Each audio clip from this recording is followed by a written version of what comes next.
Hey guys, working at the shop today and something kind of occurred to me. I've got 4 Eastern Washington real deal bona fide farm trucks out front of the shop here that some work's been happening to, and of course that one's just my daily driver. Winter beater turned summer beater, flatbed K20. But working on these two quite a bit here this last week, and it just kind of occurred to me that all 4 of these trucks, well, they're farm trucks. And thought I'd do kind of a little video here going over them. These striking similarities between the 4 of them, since new, and with their years of age and wear and tear, the same battle scars they kind of all show and whatnot. It's just kind of funny. So this is, well, I should say these are 4 typical Eastern Washington farm trucks. So something you're gonna see on a Eastern Washington farm truck is steel wheels. All 4 of these trucks had steel wheels on it. I put the mags on these 2 here. But that's what farm trucks got. Steel wheels, maybe some chunky tires. And that's what all 4 of these trucks had on them when I got them and pulled them out of the field.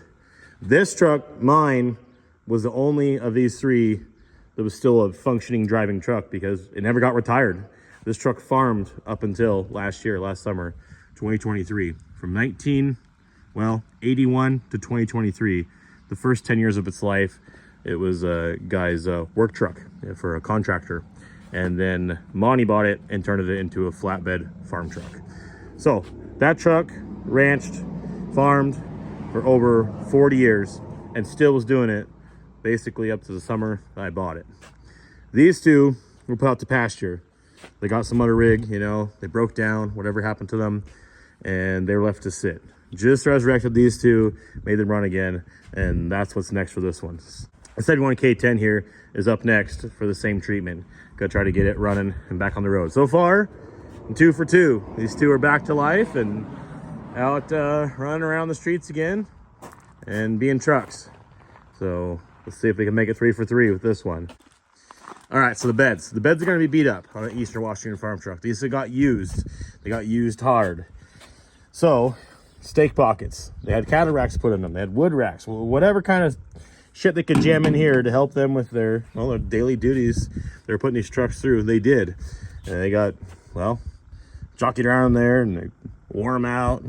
These ones got kind of welded up and fixed a little bit. You can see the center was unused, but both the ones at the front of the bed and the back of the bed were all blown out, booger repaired. See, same story. Extra holes drilled, stake pockets all torn out, blown out. And there's the tailgates. They're never going to be straight. They're just not going to be straight. That's that's a typical Eastern Washington farm truck for you. Yeah, this one's been reinforced. Split up and down all over it. Wheel tubs all beat up, all and stuff. Let's look at the 67, 68, whatever you want to call it. The Johnny Cash truck. Not quite as bad as the other ones, but oh yeah, let's get it there. This tailgate was the worst. You can see it already wore out its original tailgate. And then they put another tailgate on it and wore this one out. This was actually totally used. I pulled it off and ran it over and jumped on it, made it half-assed straight again so it would open and close. Okay, so there's it. The beds are always beat on an Eastern Washington farm truck. That's what you're gonna find. The eventual, the ending for them is, a flatbed. That's what they're always gonna end up with eventually. And then it doesn't get so beat on because, it's a flatbed. Even look down the bed rail. Look how big of a dent it's got there in the center. Out from the rack or something, or they loaded a round bale off the side, into the back of the bed, and squished that down first and landed in the back of the bed. Just kind of trying to imagine what was happening here. This one's got a little bit of the same, but not as bad. But yeah, look at it. This one loading round bales over the side or something and using the side of the bed as a perch for it as they pushed it in. Yeah, this one's got one even worse, I think. It's got a big old Big one right there. Big heavy one right there towards the front of the truck. Yeah, it's just as bad as the other one. Yeah, look at the wheel tubs. All beat up. Like, you can't put that many dents in it, like, just trying to put dents in it. That takes, like, years and years of, well, abuse. Hauling firewood, hauling, I don't know, whatever they were hauling. Shoot, this one, stake pocket even wore all the way through the outer layer. Look at that, the outer bed side. Wore straight through it.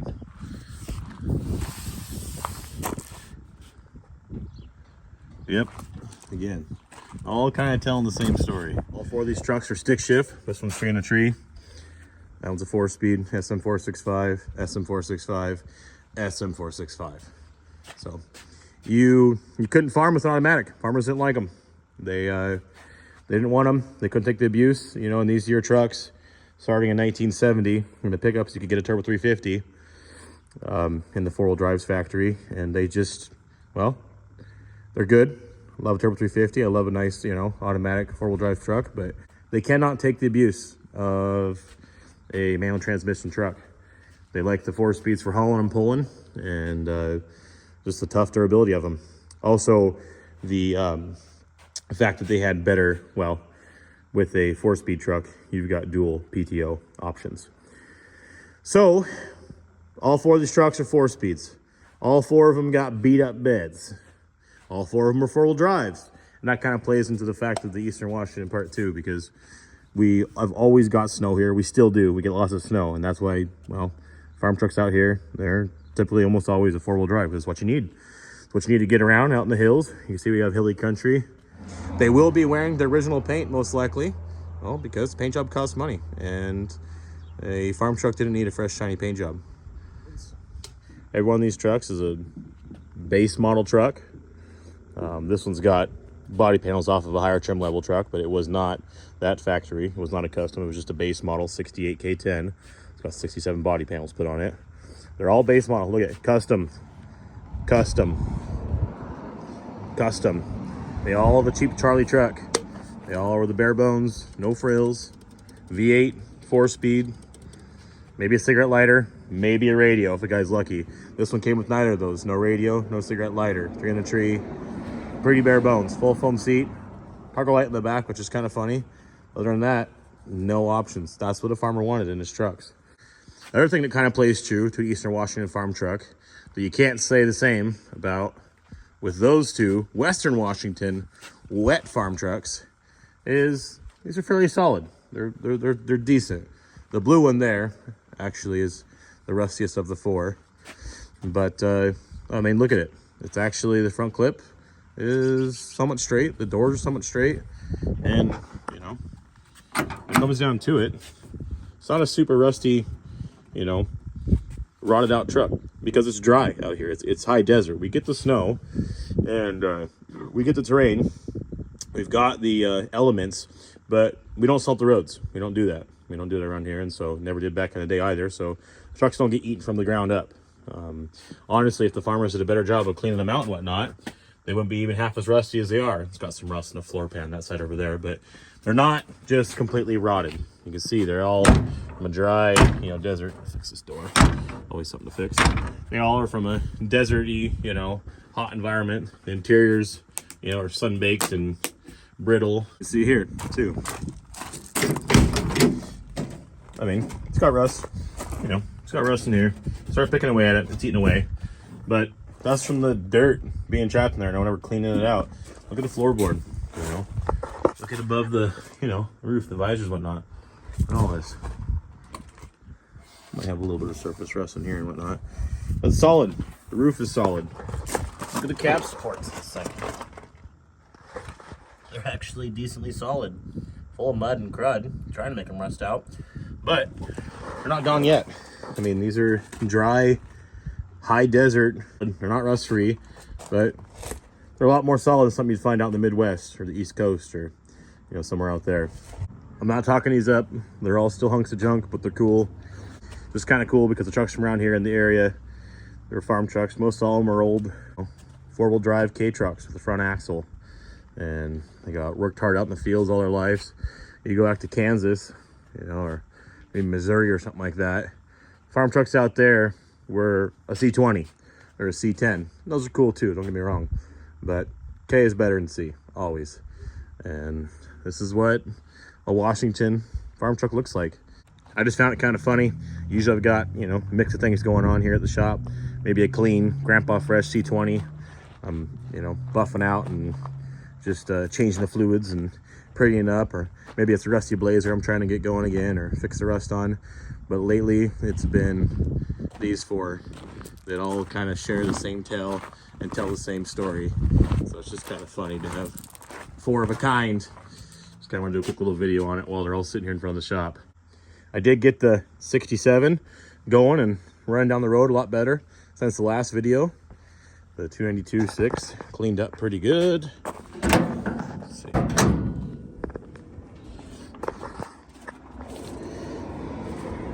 I do believe it's an older 6 than the truck, especially after cleaning it up. The whole motor's blue and it's got a script valve cover on it. And I know there's some differences. I'm not super 6 savvy.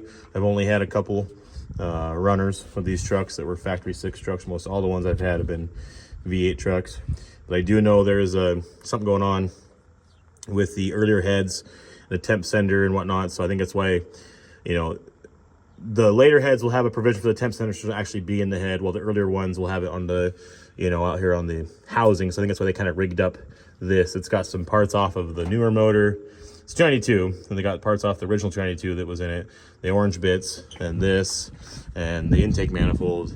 So I think they just lost the motor, and they got a core 292, or the core 292 out of something else. They just stuffed it in here and made it work, and then they didn't have a spot to put their temp sensor in the head because they lost it, being an earlier motor. So they rigged this up here and made this work. So I'm thinking it's the earlier motor via the script valve cover, the blue, and the temp sender, kind of a little debacle there.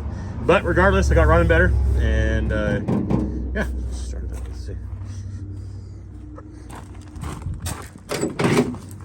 Cleaned all the turd. Oh, there's something I forgot about Eastern Washington farm trucks to mention. Critter turds, rabbit turds, mouse turds, turtle turds, rat turds, I don't know, dog turds, cat turds. They're gonna have some turds in them. That is gonna be a thing. There's gonna be turds.